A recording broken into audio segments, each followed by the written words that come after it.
You may have small pieces of fabric like these that are left over from a dressmaking project. So for instance, this is a cotton lawn, which could have been for a summer skirt or a blouse. This one is also a cotton lawn. Oh, and then I've got a couple of pieces of jersey. This is cotton jersey, so obviously a stretch fabric. They could either be small pieces or fabrics that you just love the print and you think, you know, I wish I could make a bag. I wish I could make something else other than dressmaking items. Well, you can, and it all depends on the interfacing that you use.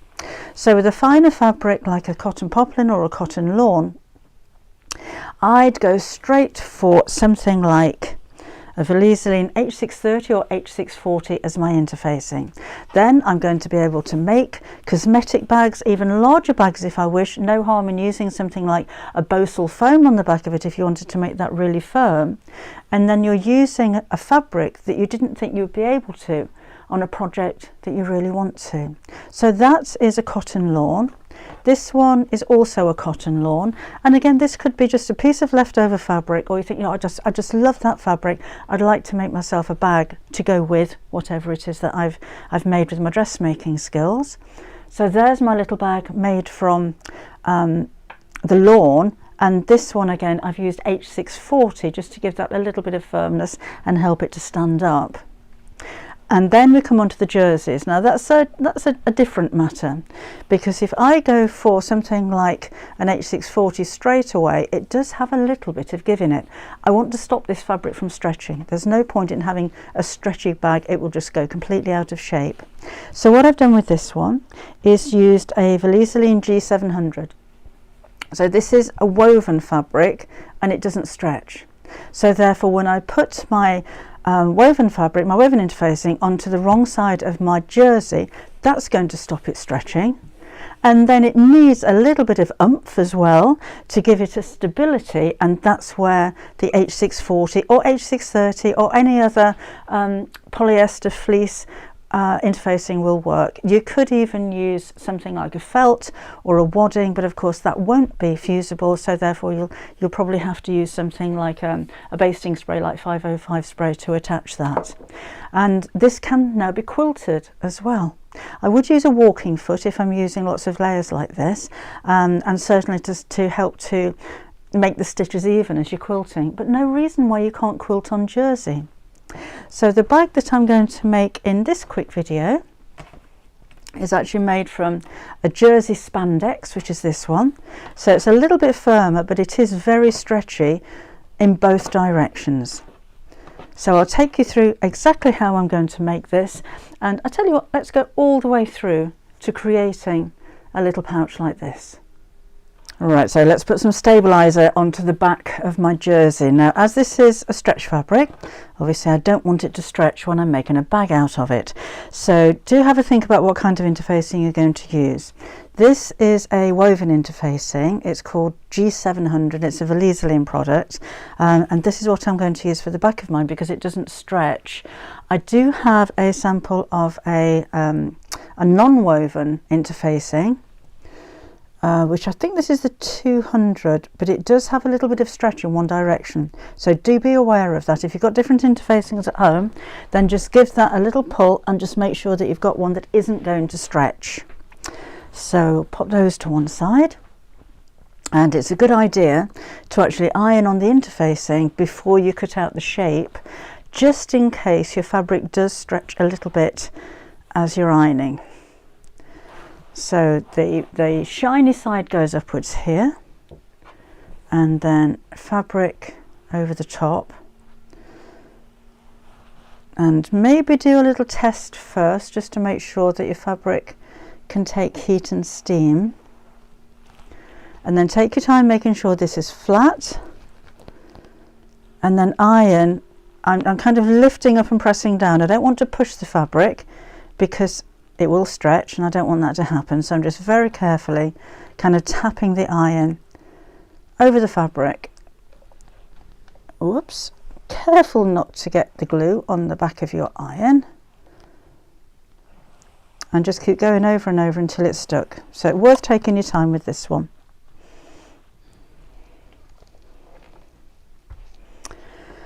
So this has now stopped the fabric from stretching. but it's still a little bit floppy to make a bag out of. So apart from the G700, I'm going to use some H630 on the wrong side as well. So I'm doubling up on the stabilisers. So again, knobbly side up, and we'll press this in place. And again, if you can, plenty of steam on this one. Now I'm using an H640, which is slightly thicker than an H630. So if you wanted your bag to be a little bit finer, then you could use one of those as well. Or if you preferred, you could use some 80-20 wadding if you wish. That's not going to be fusible, but you could fuse it to the wrong side of your fabric with some 505 spray if you prefer. So use whatever you have. It's not a big bag, so if you do have something in your stash already that you can use rather than going out and buying a whole metre of interfacing, then that would be an economical way of doing it. So again, I'm fusing with my iron, so it does take a little bit of time because I've got quite a thickness of fabric for this to go through now.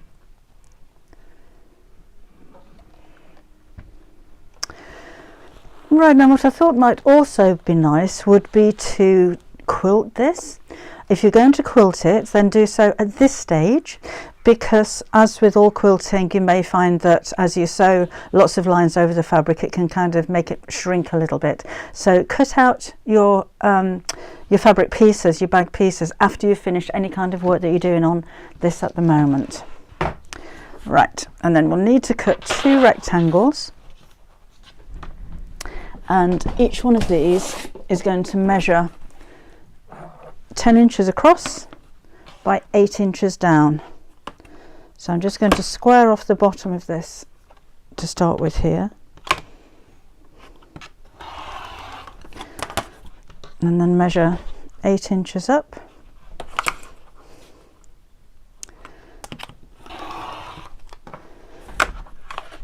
Square this off. And 10 inches across.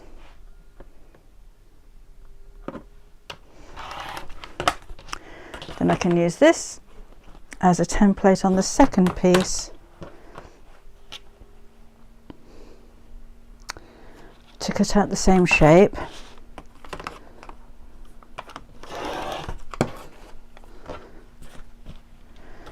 And then I'll need to cut 2 lining pieces to the same size as well.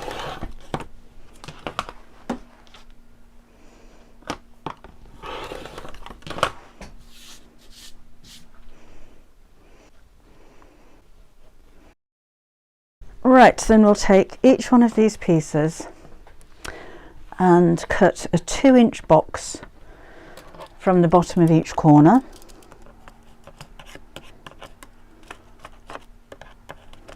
So I'll measure the one and cut that out. And then I have a template so that I can use that to cut out the corners of all the other pieces.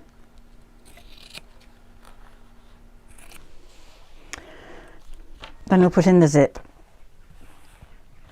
So take one of the outer sections and place the zip facing down, so the slider size facing down. This is obviously way too long, and we're just going to sew down this side of the zip. I'm going to move my needle over to the left hand side so I don't need to put the zipper foot on my sewing machine, and sew.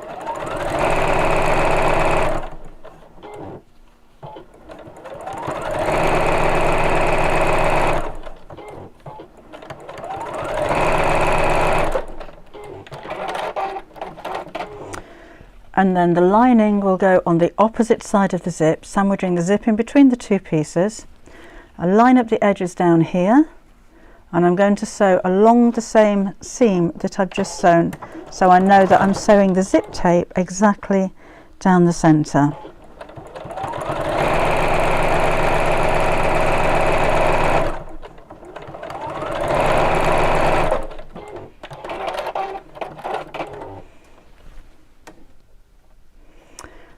let's sew the second outer piece to the opposite side of the zip. So the outer pieces are right sides together. Line up the edge down here and sew.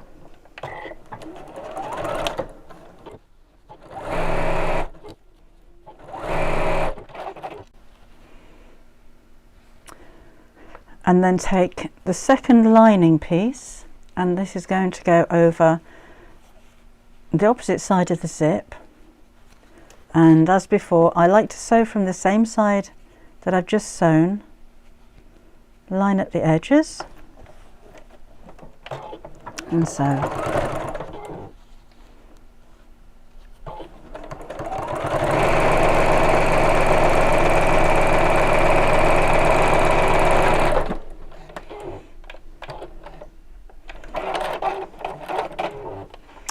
And then I can trim off the ends of the zip.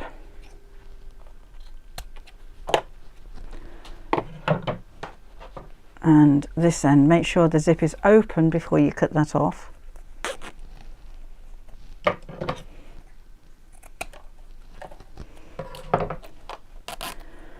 And then I'm going to top stitch down each side.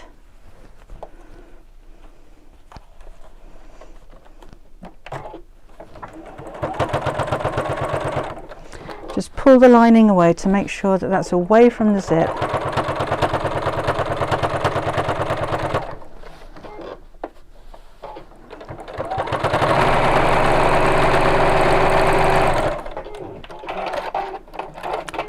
And back along this side, again pulling that lining away.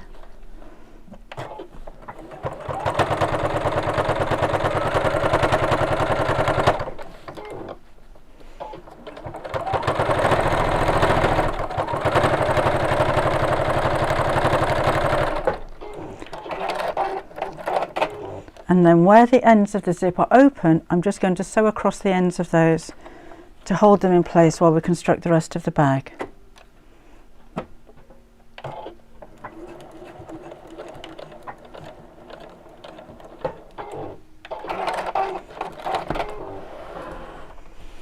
So that's how we're looking.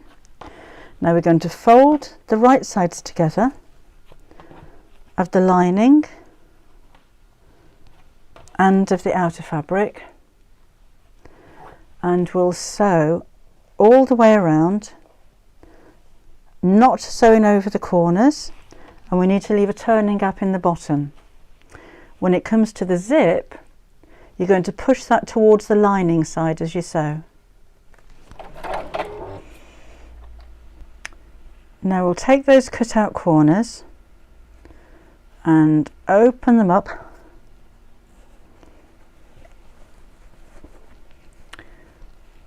so that the side seam sits over the base seam. I'm pushing the seams in opposite directions, and we'll sew straight across.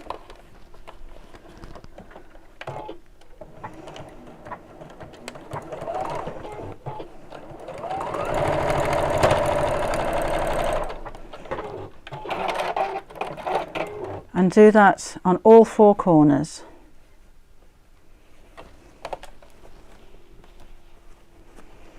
Now just before we turn the right side out again, we're going to take the cut out corners and take the lining and the outer and bring those together. And I'll put a couple of clips in there.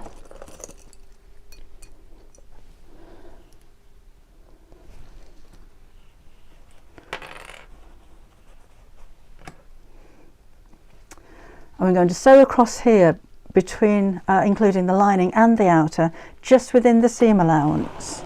So I'm not changing the shape of the bag while I'm doing this.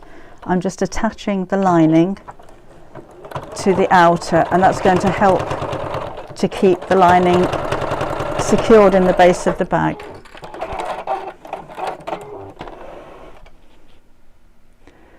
And then let's do the same with the opposite side. So it does feel a little bit bulky at the moment. So there's the base of the outer, there's the base of the lining. Let's pull these together.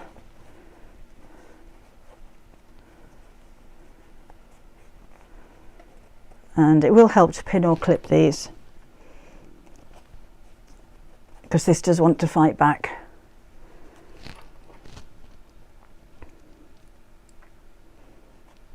Okay, and again sew within the seam allowance.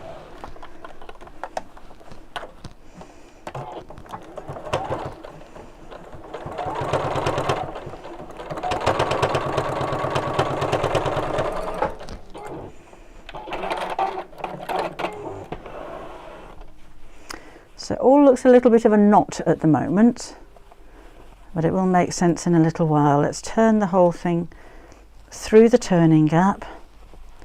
I've only left a little gap, so it might seem a little bit tricky, but it will come through.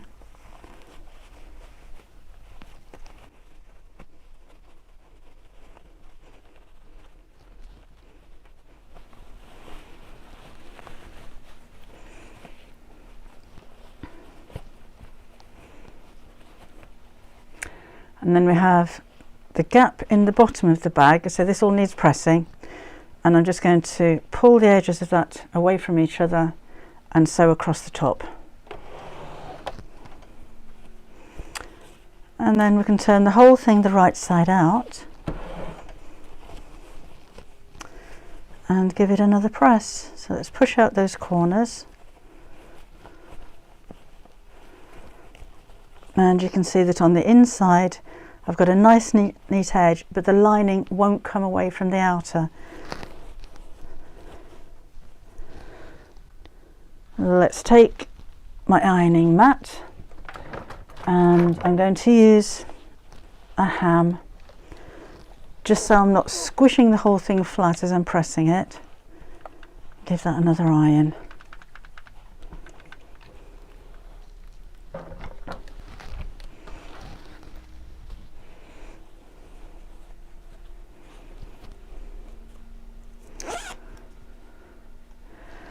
One final little thing, I'll take a ribbon, and I've got a blunt needle. You could use a pair of tweezers.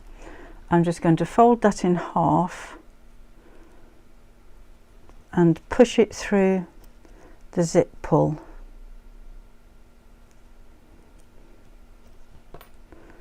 And then tie a little knot.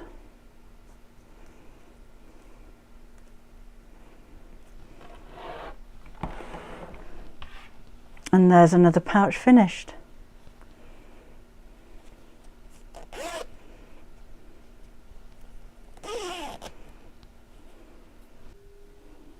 So I hope that's given you some ideas as to what you can do with smaller pieces of fabrics that you have left over, even the kind of fabrics that you didn't think you'd be able to make anything but clothing with, like with the jerseys, like with cotton lawns, fabrics that would stretch that you would never think that you could make a bag out of.